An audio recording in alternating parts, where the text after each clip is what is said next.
How's that for a slice of fried gold?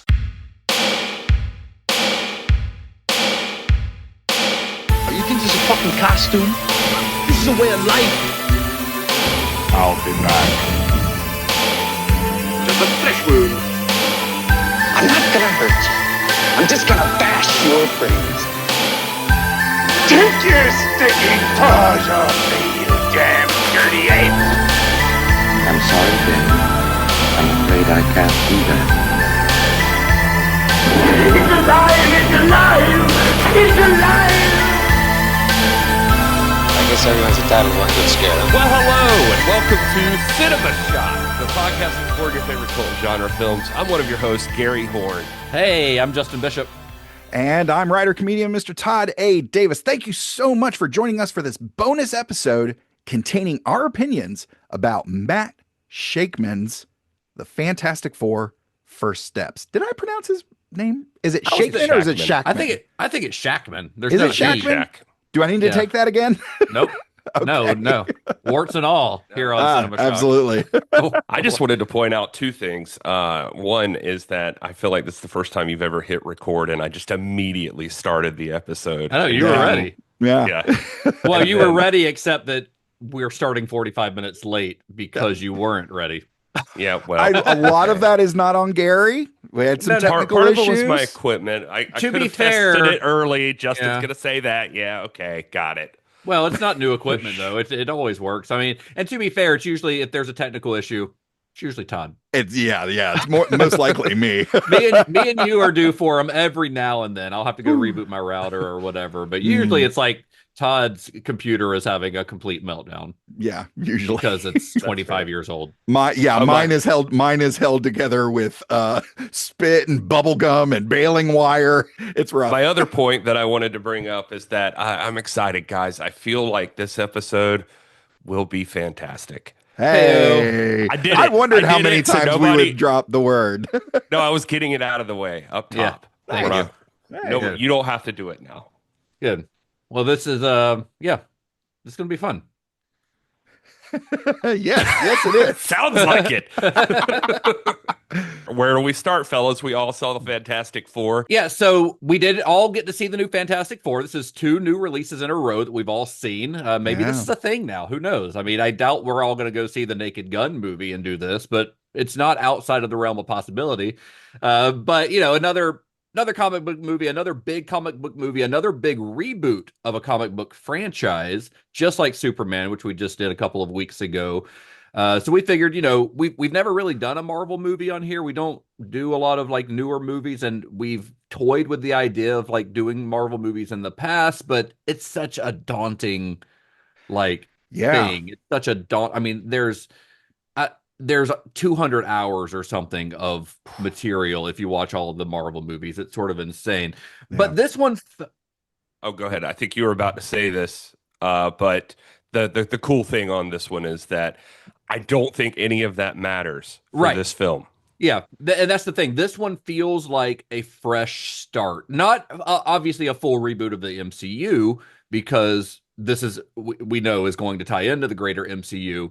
But this is actually the first Marvel movie really in the post-pandemic era that's been released that has not been a part of an existing franchise or is not somehow tied into an existing franchise. I think the last ones we had that were new, like introducing new characters and whatnot, were Shang-Chi and the Eternals, which were in 2021, and theaters had reopened, but people were still a little bit weird about going out and into crowded theaters and things like that. So those were still sort of in that pandemic era of the decline of theatrical people going to the theater, which is still sort of a thing, but not nearly as bad as it was. But this is sort of the first like big one, because everything else that's come out in the year since, including the most recent entries, which are Captain America and Thunderbolts, are both tied into other franchises. So you don't necessarily have to have seen like Black Widow to watch Thunderbolts, but it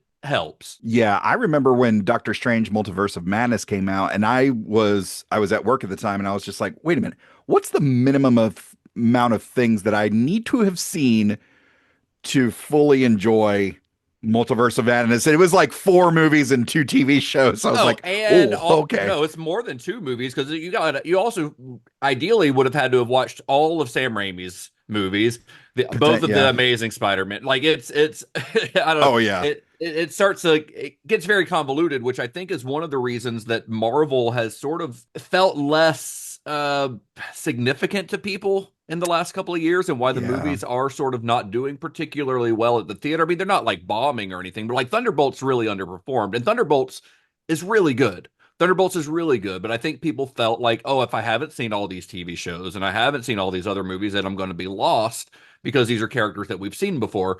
Whereas Fantastic Four, there's not a single character in this movie, and you can tell that from the marketing. Like everyone in this is new.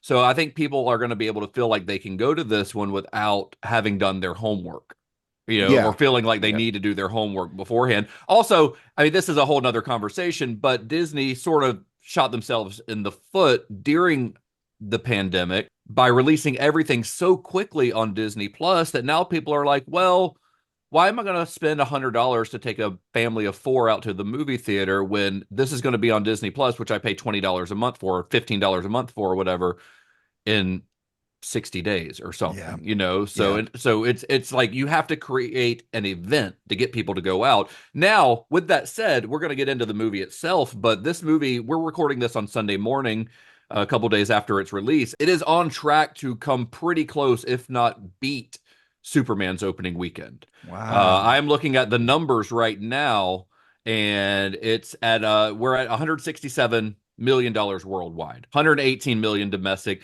The tracking on this was like between 110 and 120, so it's right there where the tracking was looking domestically. Additional box office worldwide, which the worldwide Fantastic Four is a very American movie, and Superman's not doing particularly well internationally because Superman's a very American character. Also, there's a lot of anti-American sentiment in the world right now, so that could have a little bit something to do with it. Sure. But I mean, it's still doing well. I mean, this movie is doing very well. It's going to probably end up being one of Marvel's most successful movies in years, actually. Yeah.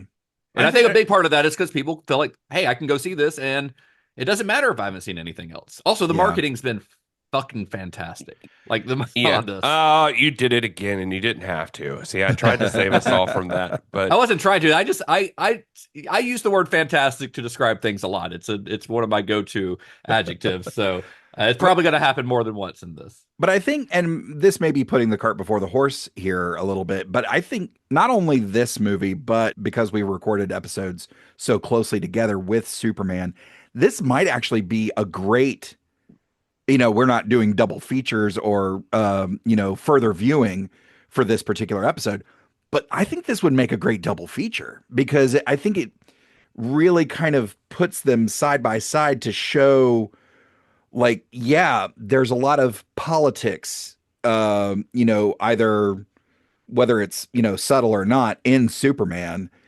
but, at the risk of sounding redundant, Fantastic Four is definitely much more about the family. And I think that speaks to something that's a little more universal as opposed to, like Gary said, there's a lot of anti-American sentiment out in the world right now. I didn't say that. No, that was me. I agree. Oh, I'm sorry, Justin. Justin, you said that. Sorry. I think people love us. Yeah. We're very popular. But I think there's definitely some thoughts to be explored there. Yeah. And, may or may not have an influence on probably not the box office, but maybe the longevity of this film.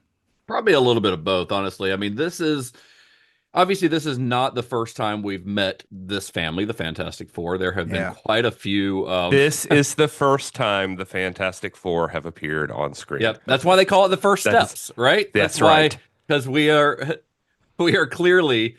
That's probably part of why they called it that. Thanos made sure that we don't have to remember anything that came before this.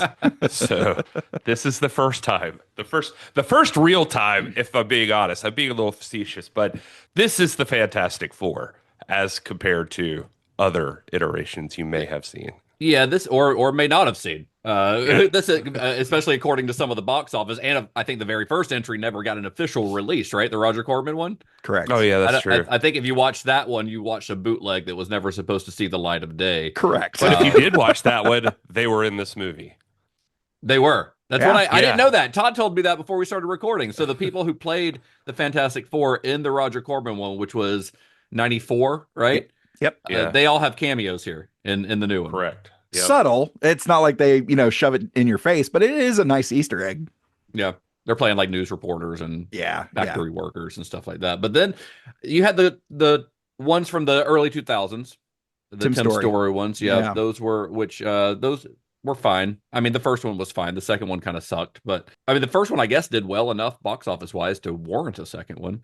And let's not forget, co-written by Mark Frost from Twin Peaks. Is it really? Yeah. I did not know that. Am I trying? Is this a second nugget of knowledge Todd's dropping on Justin here?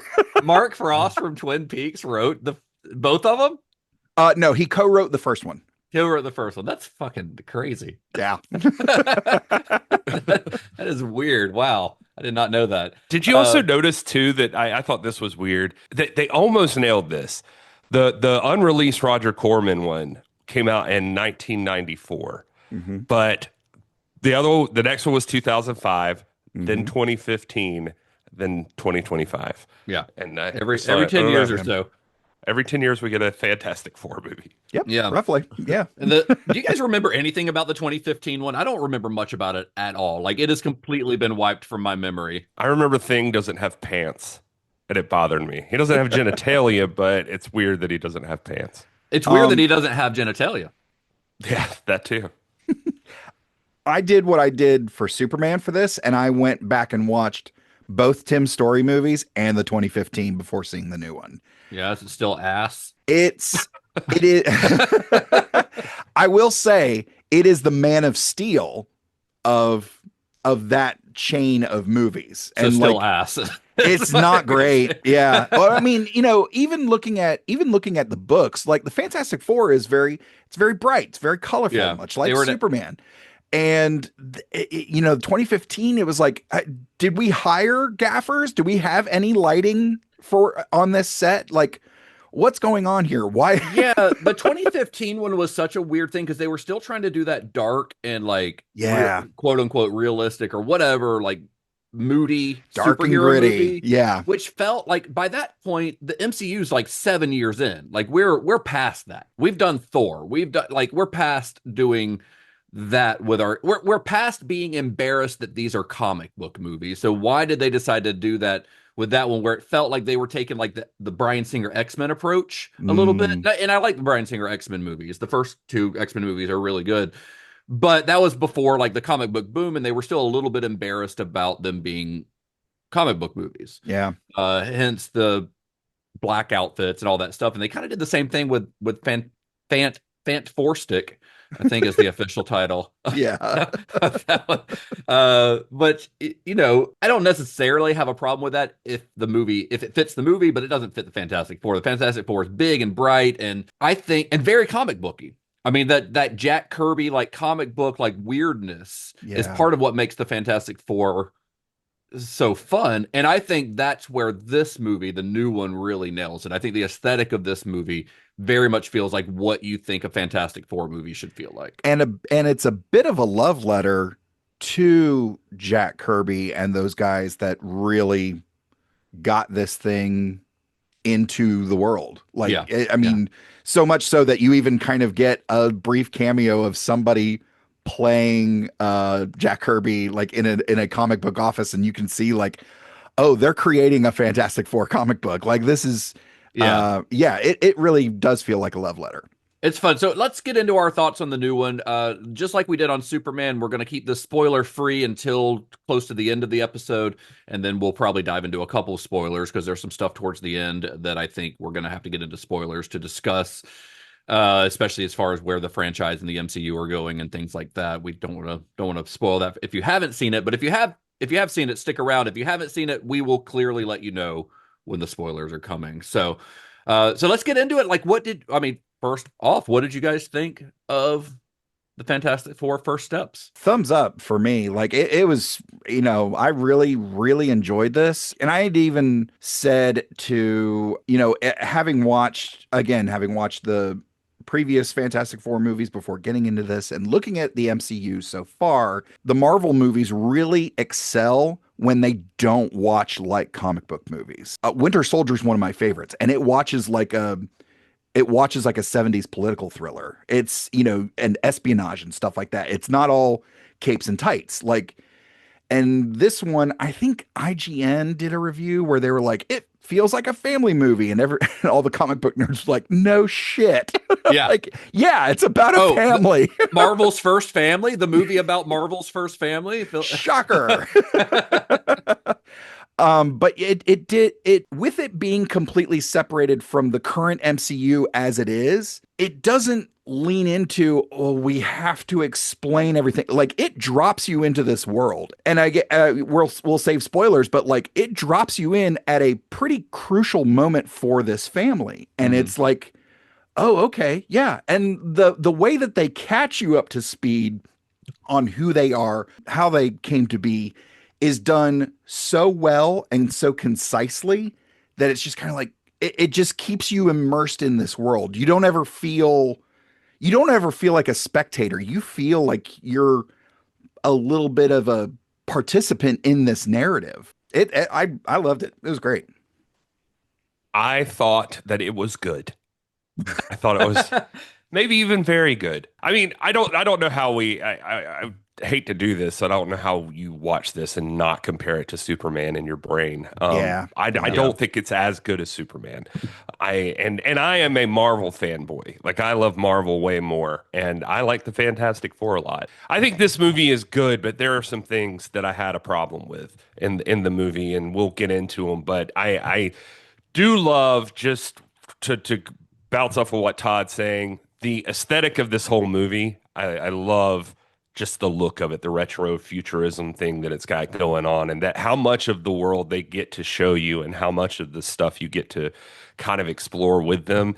That's a lot of fun. I think the movie's a blast, and it would be a great family movie. It would be a lot of fun. And I love that it doesn't require you to have any other knowledge of the MCU than just what's right here. You were talking about up top, like Thunderbolts and stuff, and how quick stuff comes to Disney Plus.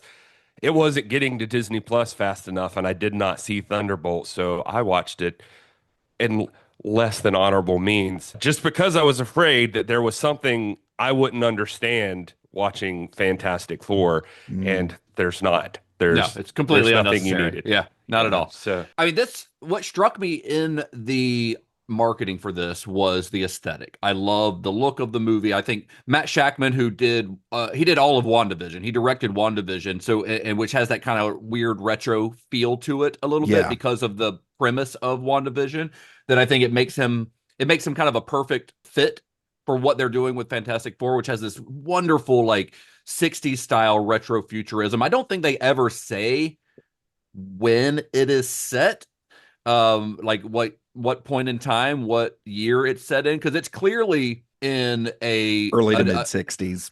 Well, maybe style. Though, but it's style wise, yes. Yeah. But this is clearly in an alternate universe from where the rest of the MCU exists. I mean, that's obvious. That is not a spoiler. There's no way that this exists in the same universe, because it's set in New York and it looks nothing like New York. It's a very cool 60s style retro futuristic version of New York, but this movie could very well be set within whatever universe this is, but in present time. It's just that the aesthetics of that universe look like what we think of as 60s retro futurism, because obviously the technology here is far beyond the 1960s. If there's, we've dropped the word a couple times, the retro futurism. If anybody's not familiar with what that is, it's the future imagined from the past.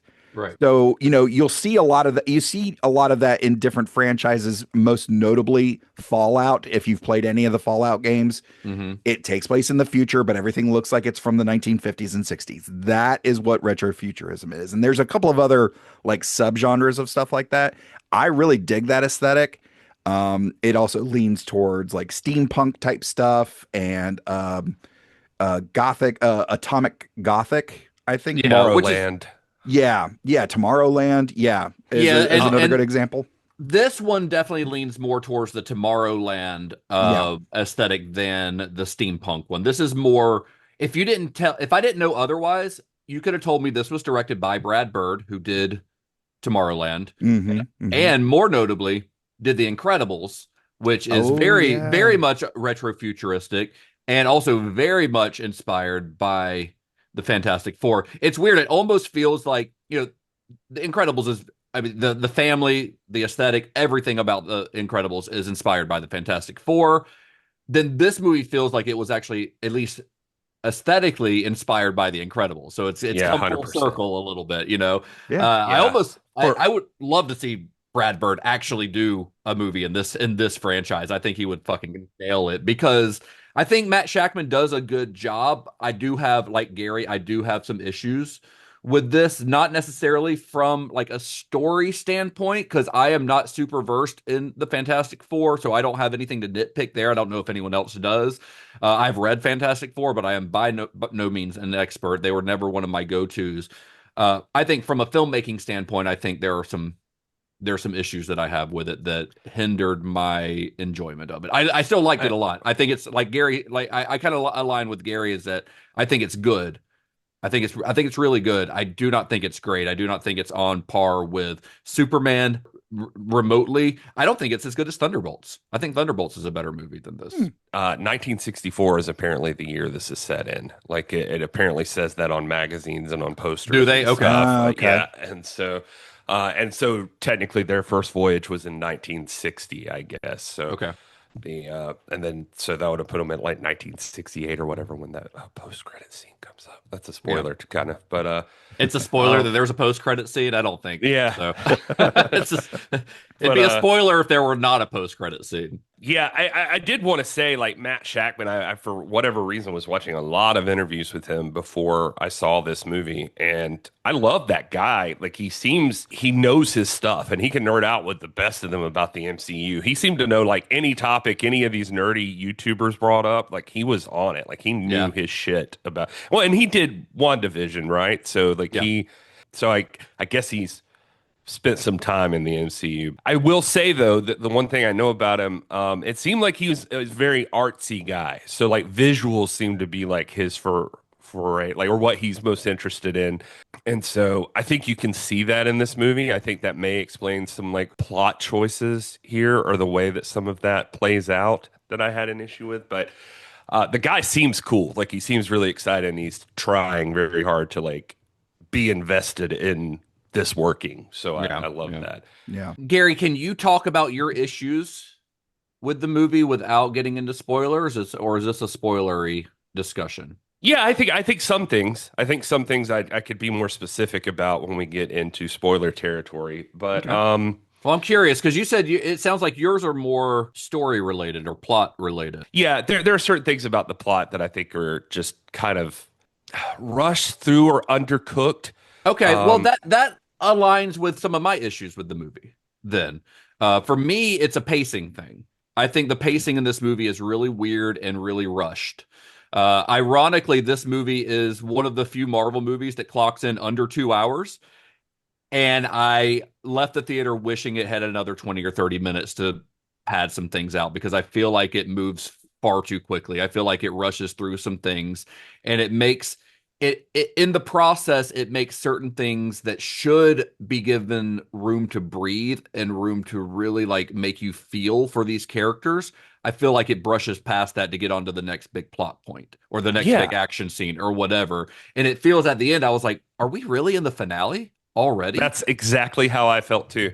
I was like, wow, we're already here. This is it. Like at first, like in the first part of the movie, I saw some people complaining that they felt like they wanted more display of the Fantastic Four and stuff at the beginning, which I get a little bit, but it was zipping through like the origin story of the Fantastic Four and kind of establishing them on this planet. And that was all fine with me. Like I was fine with like getting past it there. I would have liked to have seen them in outer space, but it describes it instead. Obviously, there weren't cameras up there with them, so we get some like voice stuff. But the montage that Mark Gaddis's character presents is really cool. And we get to see some like Easter eggs to other weird like 60s Marvel characters that they fight and things like that. You get some nice stuff that are sort of like, I don't know, little presents to big Fantastic Four fans. So that's all fine. Yeah. I'm fine with all of that. I have wish no there was issue a with- little bit more of that, honestly. Yeah. Because one thing I those montages also though are about the only time you get to see them utilize their powers until the finale. Until the end, And, yeah. Yeah, and I was kind of disappointed by that. Like I wish we had gotten to see more of them doing their thing. Yeah, except for Johnny, who you get to see Johnny fly around while he's on fire, but he's not really like doing a lot of fighting necessarily. It's a lot of them like, we're in the Baxter building, we're on a spaceship, we're which is fine. You want to care about the characters, you want to spend time with the characters, but also it's like, I want to see y'all do some like cool shit. And obviously you do throughout the movie, but except for Mr. Fantastic, I feel like you don't get to see him use his powers a whole lot. And let's face it, like there are certain aspects of Fantastic Four, especially Mr. Fantastic, Reed Richards, that just work better on a comic book page.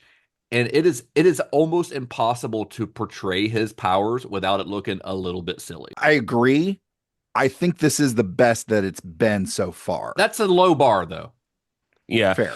Well, they use it more in like casual settings, like him reaching across a room to grab something or, whatever. Like he doesn't have to get up and walk across, Because to pick really, something up. otherwise he's just using it to like get from one place to another easy. He's Spider-Man. He's Spider-Man. Yeah, that's exactly what he's doing. He's climbing. He's using his long arms to climb, and that's mostly what he uses it for. And it's like, I feel like the comic figured out at least more, I don't know, interesting ways for him to use what is essentially a very silly superpower. Well, there's one move that's a big one in the comics that he breaks out all the time that I expected to see with Galactus and I did not see, which was the where he wraps himself around them a bunch of times. That's kind of what I was leading. That's kind of what I was like getting at, is like that move. You see him do it all the time, and he never does it here. I don't know. It's just I wanted to see him do more. I wanted them to figure out clever ways for him to use that power, and they never really did. It's just now I've got no problem with the character as a whole. I love the way that the other powers are shown. I think Johnny's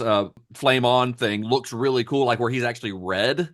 Like in the comic books, it like kind of matches the aesthetic of the comic. I think Sue's powers look really cool. I think they did a good job with that. I mean, Ben is easily the best that the Thing has ever looked. I think he looks like, just as a special effect, looks awesome. The actor playing Ben Grimm, Eben Moss Bachrach, you've seen in the Bear. Yeah, Richie.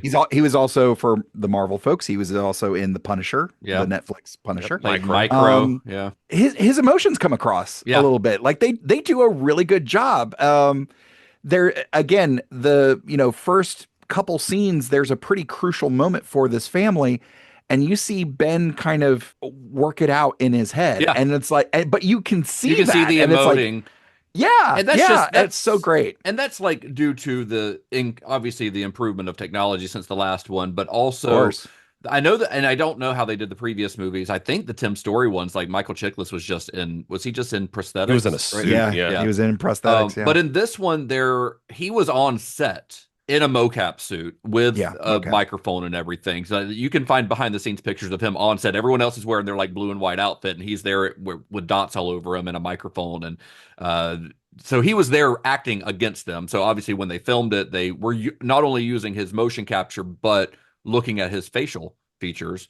And I think they're great special effects. I guess if I were to nitpick something about the characters themselves, I wish I got more Ben. You get a good idea of him, and there's a lot of people, so I get it. You've got to introduce the family dynamic and how close they all are.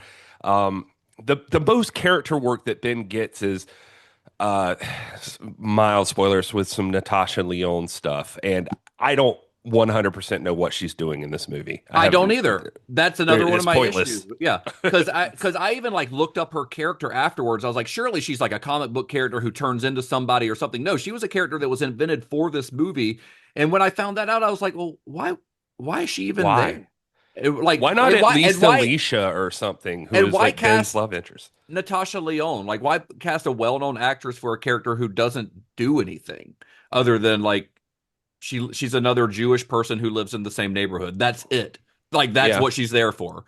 I know we've got more time to get to know these characters. But this is the introduction. Yeah, and it does feel like it's important to get it all in here because, like, I mean, this is one of the things you hear about Spider-Man, that because he was just thrown in the thick of it, it's like, yeah, we all know Spider-Man and we can all appreciate, we know who he is and everything, and he's been great. But people are hoping that this next Spider-Man movie is more street level, regular Spider-Man stuff because they just miss getting to see Spider-Man in what's supposed to be his normal environment. He's just been in like a galactic adventure every single movie, you know? Yeah. And so it's like, it's tough, and you kind of want to, and you don't know. I mean, it sounds like the next time we're going to see the Fantastic Four is going to be in the mix of a whole bunch of bullshit. So you're not going to get a chance to really learn much more about them. Then this was the time to really establish them. I even feel the same way with Johnny because I love Johnny Storm as a character, and he's great in this movie. But on one hand, like I really appreciate that he's not just an idiot, quippy fuckhead. He actually does something. Yeah, And I mean, he is smart. supposed to be one of the smartest. I mean, he's not as smart as Reed, but obviously he is supposed to be one of the leading minds. Like, Yeah. he's one of the 4 chosen to go on this space mission, not because he's Sue's brother, but because he's equipped to do so. Yeah. But on the other hand, I do appreciate that Johnny Storm, you get it a little bit with some of the surfer plot, but Johnny Storm is also a ladies' man. He's a horny guy. Yeah. Yeah. And so he's got the Tony Stark energy in some places as far as like Playboy kind of thing. Like he likes hooking up with ladies. In the comics, in the old comics, he's always going on a date with some new model or some new. I did miss that a little bit about him, that you got to see like the arrogant side of Johnny as well. Yeah, I mean, I think part of the issue with the character development that you're talking about does come down to them rushing through things to get to the next big like sequence, the next big special effects sequence, because that's what the audiences want to see. But I want to get to know these people a little bit more, and you get a little bit of character development. Like you get this thing with Reed where it's like he's clearly like, he doubts himself. He blames himself for what's happened to them. He worries. He's got some anxiety about like his ability to be the person that everyone sees him as. You get a little bit of that, but you don't get quite enough of it. I feel like they don't focus on it enough for something that could be a really fascinating aspect to that character. One thing with Reed that I feel like I picked up on, but I maybe could have been fleshed out or like stated a little bit more, was I love that when he finds out that, you know, they're having a baby, and again, mild spoiler, but he goes crazy with like him and Herbie, like baby proofing the building, you know, and you can tell he's like trying to think ahead. And there's a couple other things he does that it's just like, I'm thinking ahead now. I got a kid coming into this world that's got to be ready for him to get here. So by the time that Galactus shows up, it's like, fuck, now everything I've ever planned on is breaking apart, you know? Yeah. And I feel like there was a cool part of that story that like they were trying to say maybe, but like I don't know if they got the point across. I guess they did technically with me. I feel like that's what they were doing, was like that he's having to accept that like no matter how much you prepare now, there's still something happening that you're going to have to handle in the moment. But anyway. Well, since we're talking about the characters, like, what do you guys think of the new cast? Pedro Pascal as Reed, Vanessa Kirby as Sue Storm. You already mentioned Eben Moss-Bachrach as Ben Grimm, Joseph Quinn as Johnny Storm. These are all kind of like, none of them are really movie stars, like let's say a Robert Downey Jr. was when he was introduced in Iron Man, which is the one that I can kind of most associate this with, because this does feel like a new beginning for the MCU. All of them are well known. I mean, Pedro Pascal is obviously the big. He is becoming a movie star, but he's made his name on TV shows, especially on The Mandalorian, and well, even more than that on The Last of Us, because you can't see his face on The Mandalorian. And Vanessa Kirby's been in big movies, but she's always kind of a secondary character, like in Hobbs and Shaw and stuff like that. Joseph Quinn, people know him from Stranger Things. Most. Yep, I mean, he was in Gladiator 2. He was in A Quiet Place Day 1, but people know him from Stranger Things. And then obviously Ebon Moss-Bachrach, despite being in a whole bunch of stuff, he's Cousin Richie. Like he, Oh yeah, like he's yeah. He's cousin Richie from The Bear Yeah. for sure. Yeah. So Yeah. Yes, chef. I didn't mention Vanessa Kirby. I think she's the only member. Well, I didn't talk about Pedro Pascal because he's Pedro Pascal, so he's fine. he's And great. Yeah. His performance is interesting. His take on Reed is pretty interesting. He's very soft spoken. He's very like meticulous. It fits the character. It's actually very different from what we're used to seeing with Pedro Pascal, but I think it works for the character. He comes across as like some maybe I don't know if this was intentional, but like on the spectrum possibly. Oh, Like totally. his performance, like it comes across that way, which makes sense for the character, honestly. And let me just reiterate, my reaction to that was more about Reed Richards. Oh, yeah. Less than Pedro Pascal. Like, I mean, I've read a few volumes of Fantastic Four, and yeah, it's very clear that Reed Richards, in light, in today's society, yeah, I'd be surprised if he's not on the spectrum. But yeah, Pedro Pascal, I think you guys mentioned it.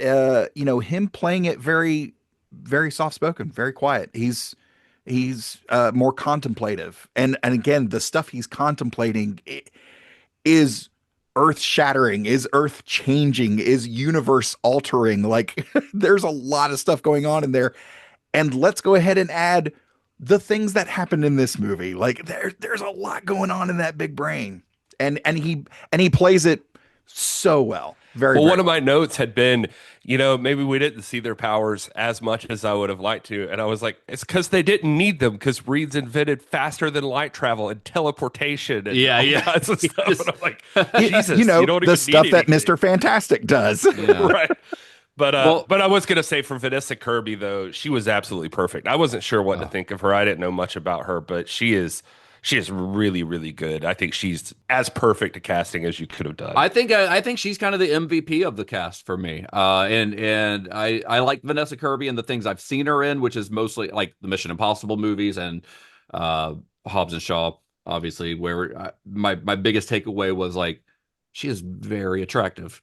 She is attractive. That's the first thing you take away when you see Vanessa Kirby. But here, like this is the first time I've really seen her get to stretch her performing, because in those movies, which she's good in, but she wasn't given as much to do. Here, I think Sue gets the most to do from a character standpoint.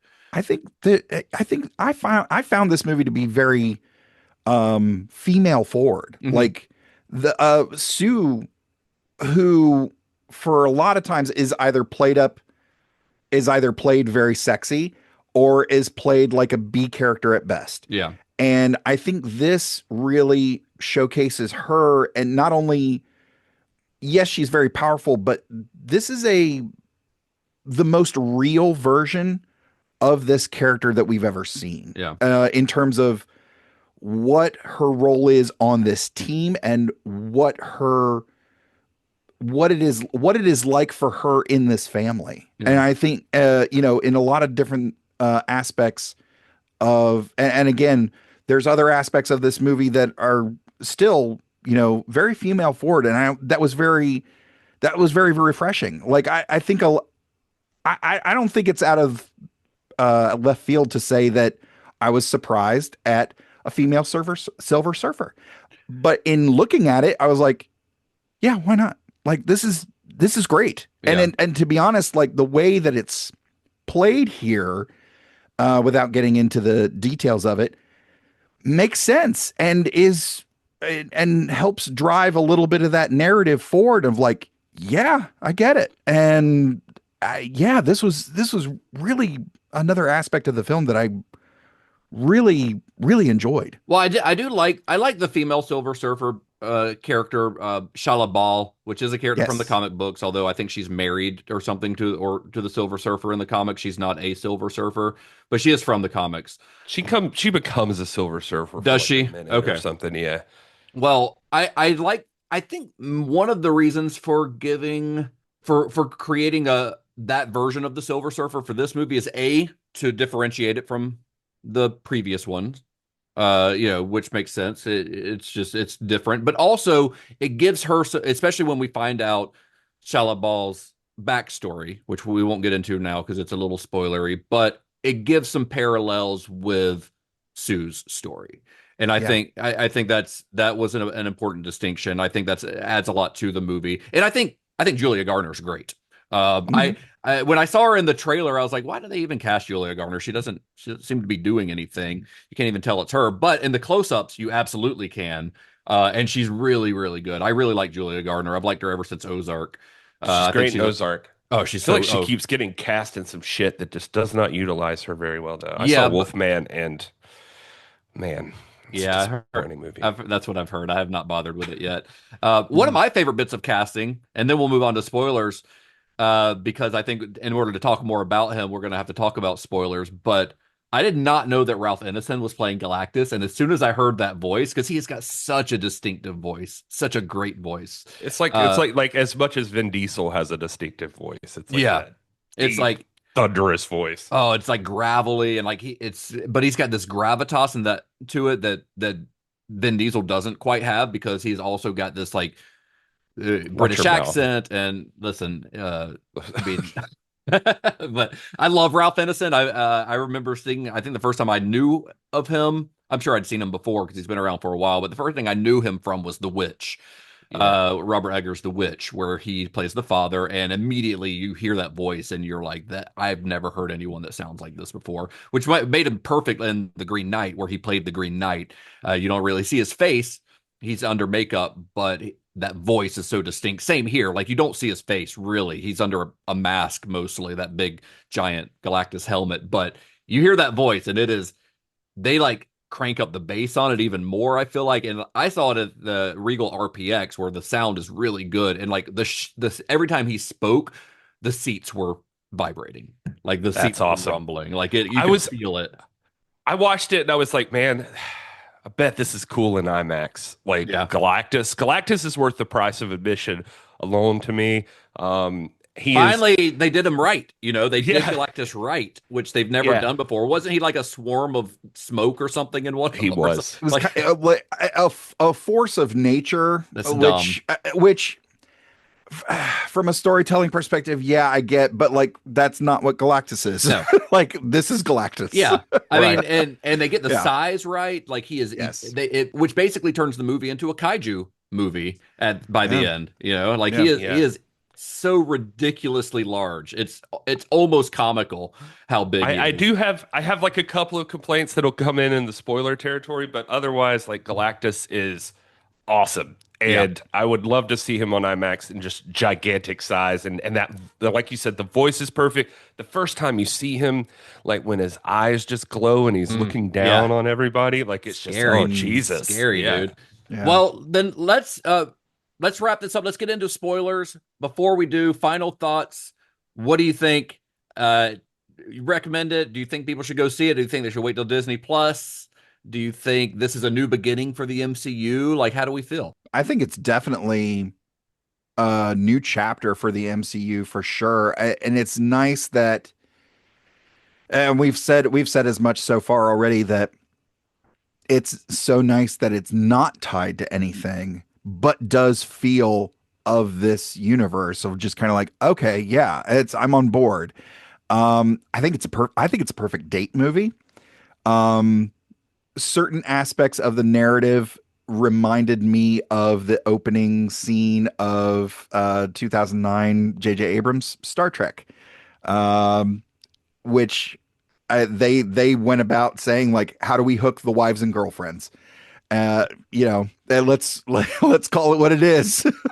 we need to get these folks on board, and I think they do a really great job of that. So that I teared up in Superman. I teared up more than once in Fantastic Four. Ooh. So if the question is, should I pay to see this in the theater? Yeah, go for it. I think this is worth seeing in the theaters. I think it's really, really good, and especially if you want Marvel to work, then yeah, it's the most important factor. Despite me, I feel like I'm already sounding like a little bit of a bitch about it in some places, but the most important part about this is getting the dynamic of the team right and getting these characters right, and Yep. they are almost perfect in that way. And I even read like Matt Shackman had them. He in one interview was talking about they all got together for like 3 straight weeks every day and just hung out on set and just bonded and would improvise stuff together and just act like a family so that by the time they're ready to shoot that they should feel like they live together and that they're an actual family. Yeah, and you can even see that in like their press tour that they're doing and at the premiere and stuff. Like Vanessa Kirby is actually pregnant right now. So she's doing her whole press tour pregnant. And it feels like Pedro Pascal and even Moss Backrack and Joseph Quinn are like the uncles of this baby. Like you can tell that they all like care for each other. They're all very close. Like I don't know, it's kind of heartwarming. But I agree. I think the biggest takeaway from this is that they nailed the casting. They nailed the characters. I wish we'd have got more with the characters. And that's where some of my complaints for the movie come, is that I feel like I wanted to spend more time with these people and not just move on to the next big set piece. I wanted to spend more time with the people because I really like the people. I really like the actors and the characters, and I wanted to hang out with them more. And the movie, my issues with the movie are that it doesn't allow you to do enough of that. I don't think you do get it, but I don't think you get enough of it. I think the movie moves a little too fast for its own good. And I bet that was a studio thing where they're like, you know what, people complain about the length of these movies sometimes. If we keep it under 2 hours, we can fit an extra screening in every day and it'll help our box office. I guarantee you that was a studio note, and I think it hurts the movie. I think the movie would be better if it were a little bit longer. With that said, I think it's really fun. I think it sets up this world and these characters perfectly for a new franchise. It feels like a breath of fresh air for the MCU. Makes me very excited going forward. I'm a little bit worried about them getting lost in the shuffle of Doomsday when that comes out. So we'll see how that shakes out when it happens. And it looks cool as shit. Yeah, and it looks fantastic. Yeah, so it's worth seeing just on a big screen just for how this is for the MCU, which has been struggling for a while. I think this is a good first step in and the like right you direction. You stepped right on my fucking joke, Todd. Sorry. No, I wanted to jump in. Well, since nobody else has said it, I'll say it was a good first step. That's what I just said. I'm just kidding. That was the joke. That was the joke. Because Todd stepped on it. Sorry. Wow. Sorry, guys. I was actually going to agree with Justin. It's a kaiju movie. You really should see a kaiju movie in the theaters. It was a fantastic first step, since no one else is going to point that out. One of us should have thought of that. Yeah, it's fantastic for everyone. All right, let's move on to writer comedian Todd A. Davis, everyone. Yep, available for parties, bar mitzvahs, corporate events. Let's move on to our spoiler section. So if you have not seen the movie and don't want to get spoiled, turn this off now. We'll see you next week. It's spoiler time. I do like that when they were teasing that in the trailer where Johnny was like prodding him, like, say the thing. Come on, say it. I was like, he's definitely gonna say it at one point, and it's gonna be like a big thing, like a big cool.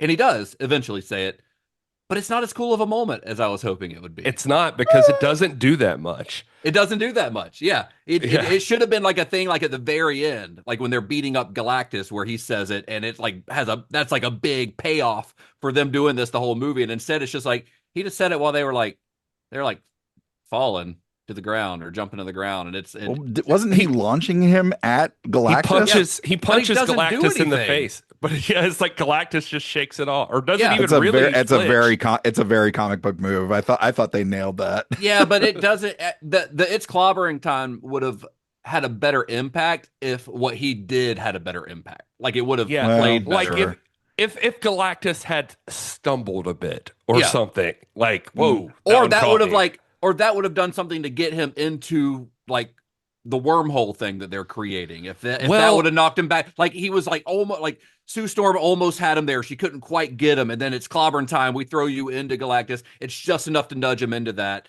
And fine. That would have been cool. That actually. So here's my problem. The parts that are rushed all fuck up the finale for me. Mm-hmm. Like it like, for one, just to speed through it, just Silver Surfer's whole plot line. Although the introduction of Silver Surfer is the ominous like warning she gives and everything, like I thought that was great. That was fantastic. Mm-hmm. My favorite part of the movie is them getting to the ship with Galactus and the chase that comes after from Silver Surfer, and we can talk about that more in just a minute. But That's the a cool whole scene, like with her surfing through the wormhole is pretty neat. that's my favorite Yeah. part. But like the whole finale suffers to me because I think the Surfer plot line, especially with Johnny, is a little rushed, and it doesn't. is. It just is kind of like, and now we're here, and now we're here, and now we're here. Yeah, it doesn't then it's hold so- the weight that the movie treats it as it does. You know what I mean? By Like the time movie- the Surfer sacrifices herself at the very end of the movie, it did not pay off for me. Like Right, I was just yeah. kind of like, okay. And I was also, just to put it out there, because I'm sure I'll get pushback from this, but that ending, all of that, and Galactus is so fucking powerful and unstoppable. And you're like, I love this. This is exactly what he should be. He's Cthulhu. He's like he's destroying the world. And Sue Storm solos him. Just like, Yeah. whatever, you're done. like how powerful is Sue Storm? I mean, the And other I get issue that with she that is powerful, yeah. I was going to say, But- you want to get into that? but But I not mean, that. She shouldn't be that powerful. and especially not because not as portrayed in this movie. It doesn't matter how powerful Fair. she is in the Yeah. comic books. As portrayed in this movie, she is not. Nothing indicates that she's powerful enough to essentially push him all by herself. And it also, first of all, it sidelines the other characters because you're like, well, Sue kind of did most of the work all by herself. Like the they just other- stand aside. Like they're just Yeah. like, that's fine. She's doing it. She's got it. It might kill her, but it's but she's. They got don't this. even move. They don't even try. Yeah. And that ending should have been at least when Galactus is coming back through it. It's not quite enough or something. You need that like extra push. Well, All four have to like hit at the end of at the once. like in the Avengers, like the first Avengers movie, when everyone's teaming up and they're using each other's powers as like weapons, and they're like, the Hulk will throw Captain America, and like they're utilizing each other's powers. That's what you do in a team up movie, and they don't do that here. They're all sort of, except for when Johnny helps Ben punch Galactus, which again doesn't do a whole lot. They should have utilized all of their powers to take him out. Like it's a true team up. And it doesn't become a true team up at the end. Yeah, it doesn't feel that way for me at least. And I wanted all four of them have to hit him all at once to get him all the way through, and then have that Surfer run in to like be the final thing that The pushes final him blow. through. Because that reiterates the idea that this is a unit. This is a team. We need each other. We need teamwork. We work better together as a whole than separately. We can't beat this guy on our own. We have to come together as a family to beat this guy. And they kind of just completely missed the opportunity to do that. Galactus is supposed to be a Thanos level threat at least. Yeah. And so Galactus is this huge world destroying threat, but like Sue Storm's just like, nah, it's fine. I got this. I got this, boys. Step aside, It's boys. It's like, really? Well, what's the when he shows back up, he should just be like scared as shit of Sue Storm, and Yeah. let alone if the Avengers are there. And Vanessa Kirby is great in that scene. I mean, she is fantastic in that scene, but I just keep saying that. But I do agree. I think it should have been more of a team up. I think it should not have been left to just her to do it. I think it would have really reiterated them as a team, as a family. As It just felt like you nerfed Galactus's powers at the very end. Like it's just like, Now, granted, he's not gone forever. He has just been brushed aside for a bit. Galactus will be back. Oh yeah, he'll be back and he'll be threatening, but it's just, he goes from like this character that's like literally calling them little bugs, and like fucking flicks the thing into space, with like his finger, like that's cool, that's very cool. awesome, and you're like, and then I don't know, it's just weird that last part. I sound more angry than I am. Like it was fine, but I felt like they should have made a team. It could have been better at the end. That's the thing. It's not that it's bad. It's just that it could have been done better and treated the characters better. I think I agree. Well, since we're talking about like the ending, we haven't mentioned Franklin yet. I didn't think that was really a spoiler because they make it very clear in all of the trailers that Sue is pregnant, and it happens in like the first 10 minutes of the movie where we find out she's pregnant. But I don't think we can talk about our thoughts on where Franklin's character could go in this franchise and MCU without getting into spoilers. Because in the comics, he's very powerful. He's a very powerful. I think is he a mutant technically? In the comics? So technically, yeah, he would be classified as a mutant, but between I can see the comic nerds like really getting bent out of shape because from what I understand, this Franklin Richards in this movie is sort of a combination of Franklin and his sister Valeria, which is really kind of their powers really got explored in the Mark Waid, Mike Ringo era of the comic, where Franklin Richards is very, very smart, like Reed level smart as an infant. And Valeria has, as a blanket term, just kind of the power cosmic. But yeah, I think it looks like they're kind of trying to combine those things. Franklin alters reality in the comics. He's got like That's his power. Yeah. Okay. Yeah, he can like warp reality. He's got some very like cosmic powers from what I remember, Yeah, right? he does. Yeah. He ends up making Galactus his herald in the comics. Yeah. Okay. That must have been after I stopped as reading. He grows, yeah, he's Franklin's like the most powerful. Like And one they of the do most roughly call powerful him- characters yeah. in Marvel comics. Yeah. Period. Yeah. Like he's beyond the Yeah. Century and everybody else. Like he literally changes reality. He can make anything he wants. Doesn't he happen out of thin become air. a celestial or something like that at some point? They even when I was reading up on him, they even like say he's more powerful than the Celestials. Like the he's But like they the Celestials like try to recruit him or something at one point. maybe it's something like Yeah. that. But so obviously the implications here are that Galactus sees Franklin and is like, oh, like this guy is so powerful that I will spare you everything because this will be enough for me. Obviously Franklin survives at the end and will be a character in the future. How they're going to utilize him, we have no way to really speculate at this point. I don't know that he'll be used in Doomsday. Well, that can't be true because the end of the movie, Mm-hmm. the post-credit Mhm. scene, we see Doom. We assume it's Doom. I mean, it's definitely Doom. But we don't see his He's holding face. his mask, so unless it's just somebody in a green. Oh, is he cloak who holding his stole mask? yeah, Why is Yeah. he holding stole his, Doc- Why is he It's holding like he's his mask? showing Franklin his face, and Franklin's reaching Oh. up and touching his face. I don't think I clocked Yeah. that he was holding his mask, but Yeah. so I we think see in anyway. the comics they have a scene where he does that to Franklin, and Franklin actually heals his face, Interesting. or like changes it back to normal, or whatever. Like Doom's- Before we started rolling, I was talking with Justin about the comic Earth X, where Reed Richards assumes the mantle of Doctor Doom, Mhm. which would make sense for Franklin to reach up and touch his father's face. That's probably not what this is, but it's a fun rabbit hole to fall down. I'm going to say it's definitely not what this is. I think that Yeah, this is, yeah. we know that Robert Downey Jr. has been cast as Doom. We don't know under what context why he's Doom. We could speculate on that all day long. I don't think he's really Doom. I don't think Robert Downey Jr. is really Doom. I think that's a misdirect from Disney and Marvel. I think there's something else to it. I yeah. think there's more going on. I think he's going to end up being either a Doom bot that's been created to look like Doom so that Doom can fuck with everyone.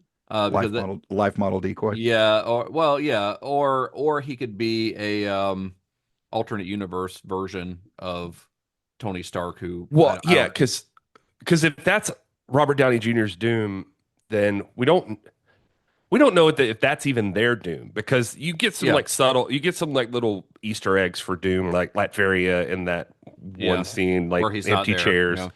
Yeah, but you don't know. Like it feels like when Reed was protecting the world from for Franklin, and he like sends the cops to all these like criminal industries that he's been monitoring or whatever. You feel like Doom would have been one of those threats, like he would have been concerned about if they've met Doom. So I don't even know that they have met Doom. I don't think they in have. this reality. Yeah, I don't think they have at this point. And Doom is obviously fixated on Franklin. I'm sure that'll factor into Doomsday somehow. But again, we don't really know how yet.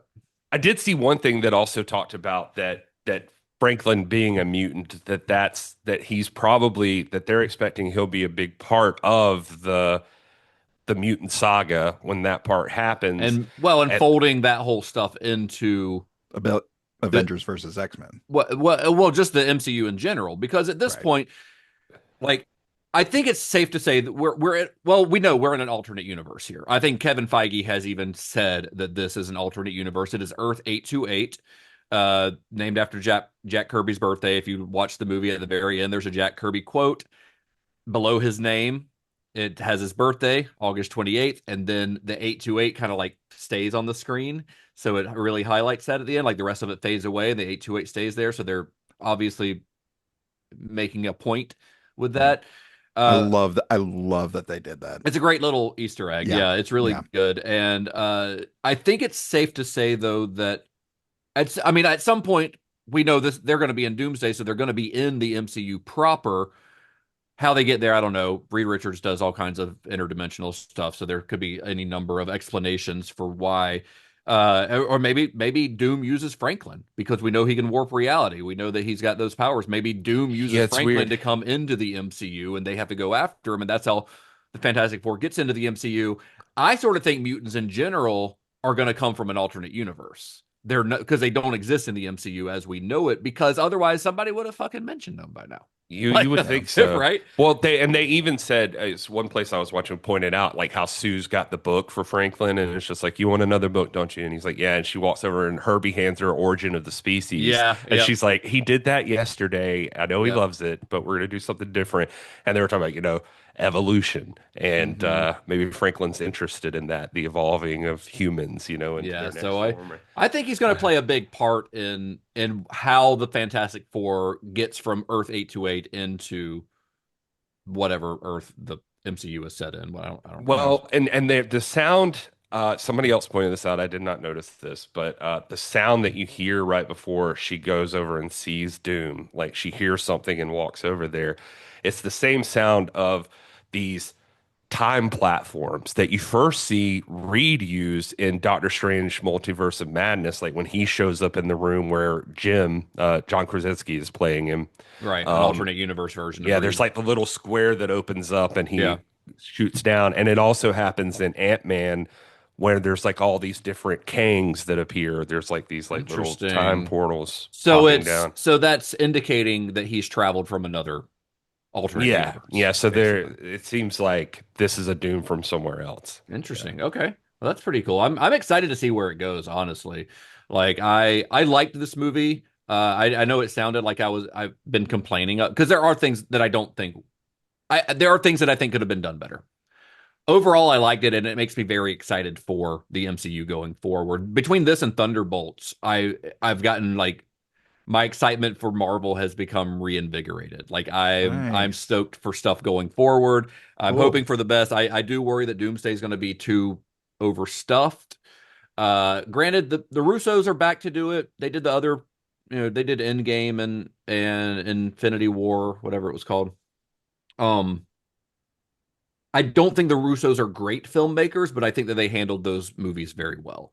The Russos have also said a lot of things over the years that I think I don't really like them as like on a personal level. Like, I don't like their approach to filmmaking as purely commerce. They're very like pro using AI in movies. Like, there's a lot of things that I think that a lot of their point of views are anti-artist, it feels like, and I don't like that. Interesting. I have not heard all this from them, so I don't know much about them. But I will say this movie, the parts that I have the issue with are just all essentially the Rush thing. I like Johnny and the Surfer. Like, I liked that they were going to have a dynamic together, and they give them a couple of scenes. Like, you literally, I think, get two where they talk to each other. But then he goes and pieces together her entire language from one sentence, which I appreciate. Good for you. You made an algorithm or something, and you figured it out. Good. But then he like somehow fucking gets every TV in Times Square to like tell a story that all of a sudden now she's like, oh shit, I have been helping mass murder planets. I didn't know. I did not realize that. Now I'm very upset. Literally what you signed up for. Like that's Yeah, literally that's your job. that's your You've job. been doing it. Yeah, you said if you spare my planet, I will do this for you. Yeah. Like I will be your cosmic secretary. But you know what? I didn't think about it before right now, so I'm gonna fuck off for like 20 But, you know, minutes. I'll be that- back at the end. Yeah, remember that thing that you were wanting to do to my planet? I've helped you do it to countless other planets. And now I'm starting to have some second thoughts. Yeah. So then there's no contemplation really from her, except she's like, I'm very upset now. I'm going to go away. And so she Yeah. does. And then she shows up in the last like 2 seconds to hit Galactus. And you're like, cool. Could have been cooler. Could have been cooler. Yeah. But that said, I'll leave on a positive note and just say the first time they see Galactus, go into that ship. Oh, it's so That's good. fucking fun. It's so And- epic. Yeah. And and the when way they he's like leave- cloaked in darkness and stuff, it's such a good introduction to that character. Yeah. And then just the whole scene of them being chased by the surfer and faster than light and good. Sue's giving birth and they're all working together as a team and making shit happen and fighting back. I was like, this is it. It's good. Yeah. Yeah, that's Yeah. good.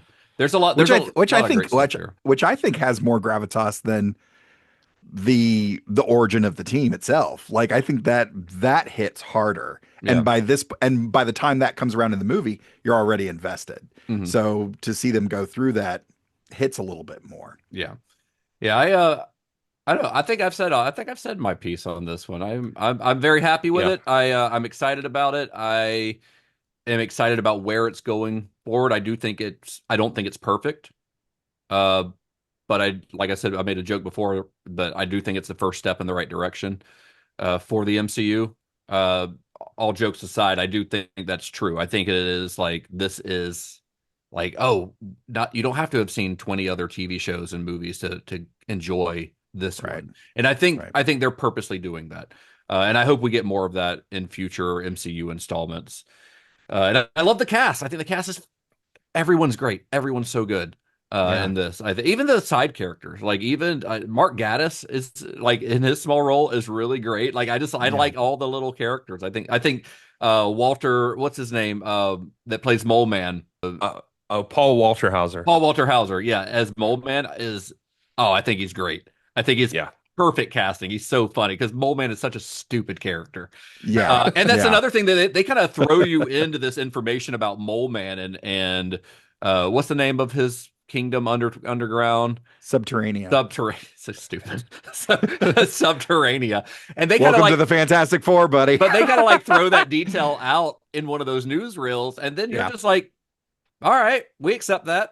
There's a Well, whole they show them subterranean fighting the nation. first Yeah. monster that Mhm. comes out, like is what their first actual comic book mission is. And that's Yeah. cool. Yeah. So it's really great. It's a great nod to obviously the comics, but also like this is a very different world than what we've seen in the MCU so far. And then they just roll with it, and Mole Man just becomes a character and sort of an ally of them by the end of it. Like I think that's fun. I really like that. So anyway, this is fun.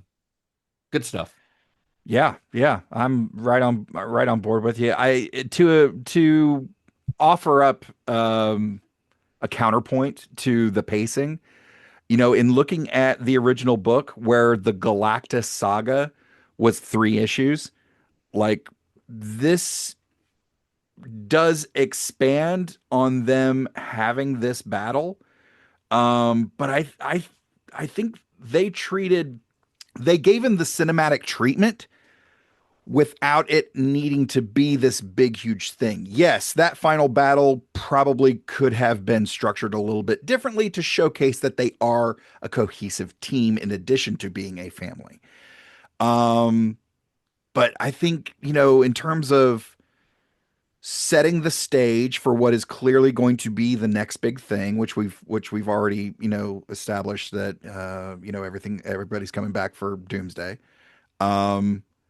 I think this was really great. And again, with nothing tied to it, I feel like with Superman, there was so many different expectations and so much baggage from a very lengthy history with that character in cinema. I would argue that this has almost as much baggage and expectation because not quite as much expectation. Superman is launching an entire cinematic universe. This is still almost a course correction for Marvel. So there's a lot riding on this. Yes. But this is a great chapter 20, 25. How many films are we in I've on the lost count. MCU? I've lost But count. yeah, Superman. So again, I see the comparison, but I also see it's apples and oranges. So it's kind of, they are, the Venn diagram, that section is thick, but like, That's what she said. yeah, she did. But I think this is really, really great and worth your time and dollars to see it in theaters. Yeah, it's good stuff. 3.5 stars from Justin. What do you guys give it on Letterboxd? If you were to use Letterboxd? I give it a thumbs up. That's what I do on Letterboxd. Well, that doesn't exist on Letterboxd, so that's an interesting. Oh, it doesn't choice. Nope, anymore? it never has. There's a heart. Oh, then I give it a heart. No. I think I would do 3.5 stars. That would probably be where 3.5. if I ever remembered to actually go back and rate something, that's what I would do on Letterboxd. I log them, but I always forget to actually do anything else. I gave Happy Gilmore 2 4.5 stars, by the way. Loved it. Oh, wow. Fantastic. All right. Okay. Loved it. I enjoyed it more than this movie. Well, there you go. Hey, you haven't seen it yet? Don't judge it. It's good. Yeah, Happy I haven't Gilmore seen it 2. yet. Oh, I'm not judging the movie. Oh. I'm judging you. It's fantastic. It's really wonderful. Anyway, Okay. All right. I think- I'm looking forward to seeing it, but I'll be surprised if it's better than this, though. well, you might have a surprise in your future, Todd. Yeah, maybe. Anyway, let's. You have a soft spot for Sandler, though. Early Sandler. Okay. Yes. Although Right. this is not an episode about Happy Gilmore 2, but it is. Fair. It is much. It's turned into one. It is much better than it has any right to be. I will say. Nice. Anyway, that's it for this episode. Thank you for joining us for this bonus episode. If you guys like this, let us know. We'll do more of these. It's pretty fun. So where can you guys be found on the internet for our listeners? This is Gary Horn. You can find my Star Trek podcast, Computer Resume podcast, on all the things, and at Computer Resume. And I'm at Mr. Todd A. Davis on Instagram. I'm at Justin_Bishop. Until next time, May the wings of liberty never lose a feather. and be excellent to each other. Flamehead has the keys.